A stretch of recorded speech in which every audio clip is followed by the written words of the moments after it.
Assalamualaikum warahmatullahi wabarakatuh.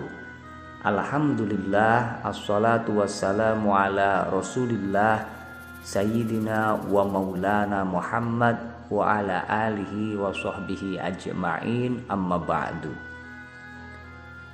Setelah pembaiatan Aqabah pertama, 12 utusan kaum Ansor pulang ke Madinah. Bersama mereka Rasulullah Shallallahu Alaihi Wasallam mengikut sertakan Mus'ab bin Umair. Mus'ab diutus untuk mengajarkan Al-Quran serta hukum-hukum agama Islam kepada mereka. Ke-12 utusan tersebut berjanji bahwa mereka akan kembali menemui Rasulullah Shallallahu Alaihi Wasallam pada musim haji berikutnya. Pada musim haji berikutnya, Mus'ab bin Umair kembali ke Makkah dengan membawa sejumlah besar kaum muslimin Madinah. Mereka berangkat dengan menyusup di tengah-tengah kaum musyrik yang pergi haji. Muhammad bin Ishaq meriwayatkan dari Ka'ab bin Malik bahwasannya kami kemudian berjanji kepada Rasulullah Shallallahu Alaihi Wasallam untuk bertemu di Aqabah pada pertengahan hari Tasyrik.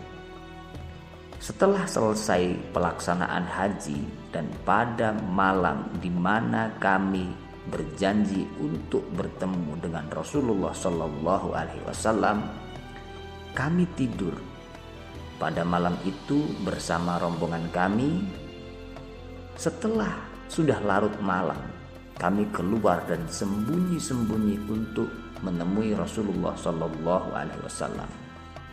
Muhammad bin Ishaq meriwayatkan sebuah riwayat dari Ka'ab bin Malik.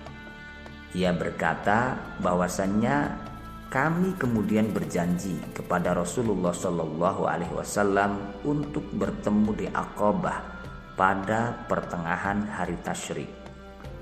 Setelah selesai pelaksanaan haji dan pada malam perjanjian kami dengan Rasulullah Shallallahu Alaihi Wasallam, kami tidur pada malam itu bersama rombongan kaum kami. Tetapi ketika sudah larut malam, kami keluar dengan sembunyi-sembunyi untuk menemui Rasulullah Shallallahu Alaihi Wasallam. Sampai kemudian kami berkumpul di sebuah lembah di pinggir Aqabah. Kami waktu itu berjumlah 70 orang lelaki dan 2 wanita, yaitu Nasyibah binti Ka'ab dan Asma binti Amr bin Addi. Di lembah itulah kami berkumpul menunggu Rasulullah Shallallahu Alaihi Wasallam sampai kemudian beliau datang bersama pamannya Abbas bin Abdul Muthalib. Orang-orang pun lantas berkata, "Ambillah dari kami apa saja yang kamu suka untuk dirimu dan Rabbmu." Rasulullah Shallallahu Alaihi Wasallam kemudian berbicara dan membacakan Al-Quran. Beliau mengajak supaya mengimani Allah dan memberi dorongan kepada Islam.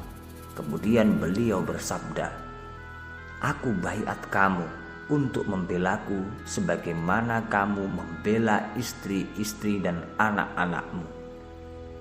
Barra bin Ma'rur kemudian menjabat tangan Rasulullah Shallallahu Alaihi Wasallam seraya mengucapkan, "Ya, demi Allah yang mengutusmu sebagai nabi dengan membawa kebenaran, kami berjanji akan membelamu sebagaimana kami membela diri kami sendiri.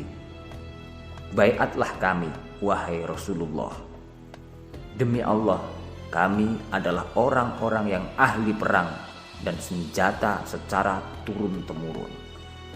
Di saat Barra masih berbicara dengan Rasulullah Shallallahu Alaihi Wasallam, Abul Haytham bin Taihan menimpali dan berkata, "Wahai Rasulullah, kami terikat suatu perjanjian dengan orang-orang Yahudi. dan perjanjian itu akan kami putuskan. Kalau semua itu telah kami lakukan, kemudian Allah memenangkan engkau dari orang-orang musyrik, apakah engkau akan kembali kepada kaummu dan meninggalkan kami?" Mendengar itu, Rasulullah Shallallahu Alaihi Wasallam tersenyum kemudian berkata, "Darahmu adalah darahku, negerimu adalah negeriku, aku darimu dan kamu dariku.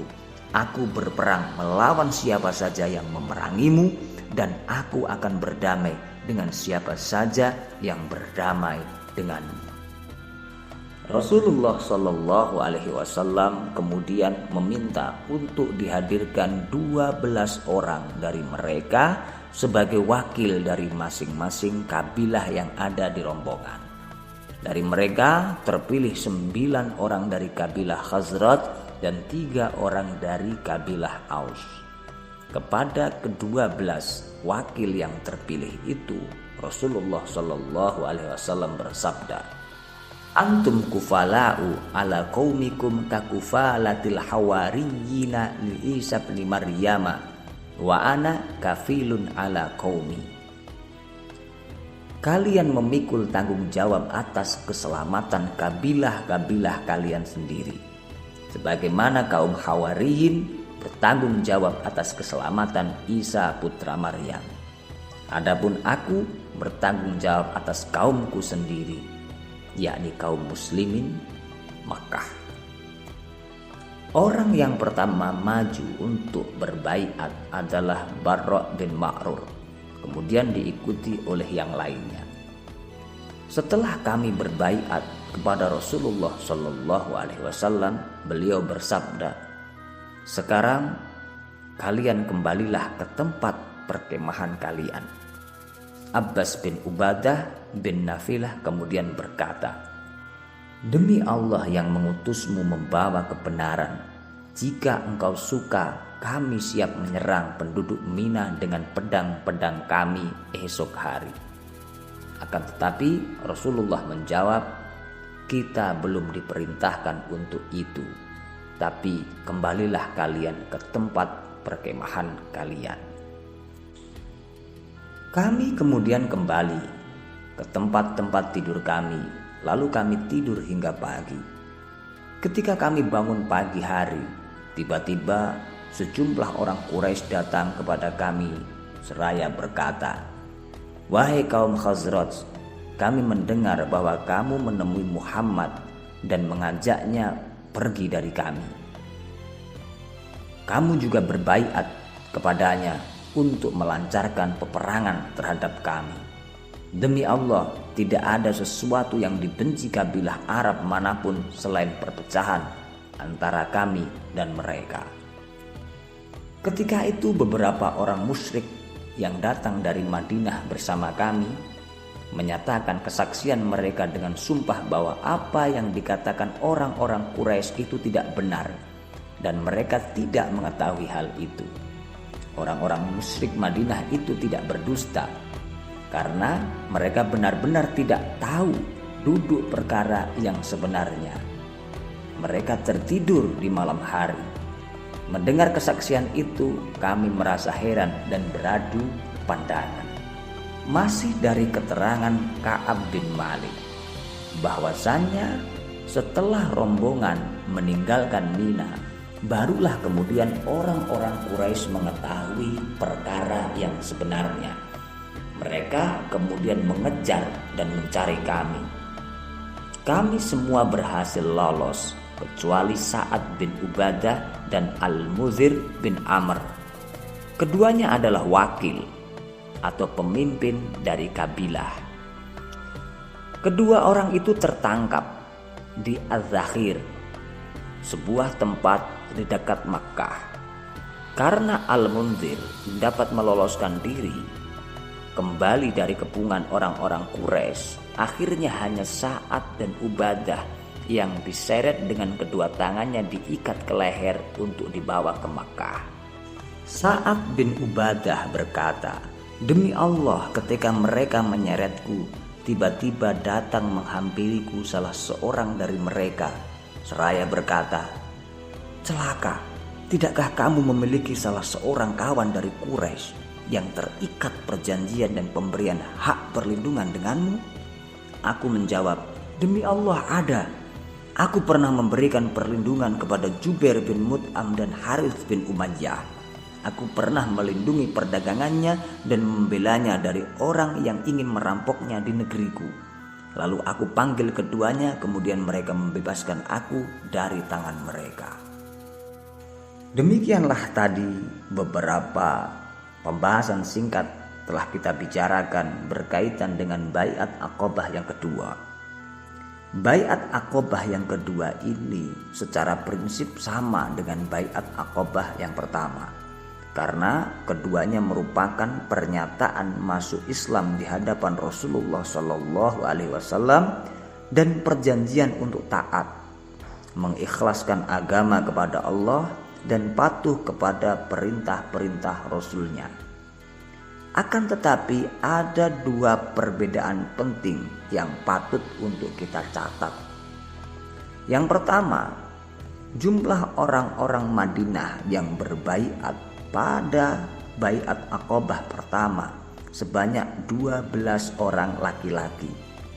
Sedangkan orang-orang yang berbaiat pada Baiat Aqabah yang kedua lebih dari 70 orang. 2 diantaranya adalah perempuan. Ke-12 orang yang mengikuti Baiat Aqabah yang pertama kembali ke Madinah bersama dengan Mus'ab bin Umair.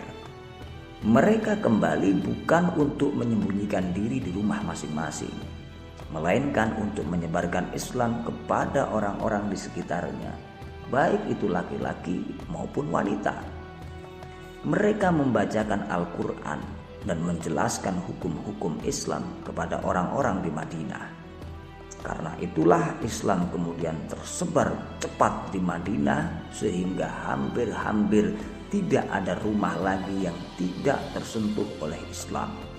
Kedua, bahwasannya butir-butir baiat yang pertama ini tidak menyebutkan masalah jihad dengan kekuatan.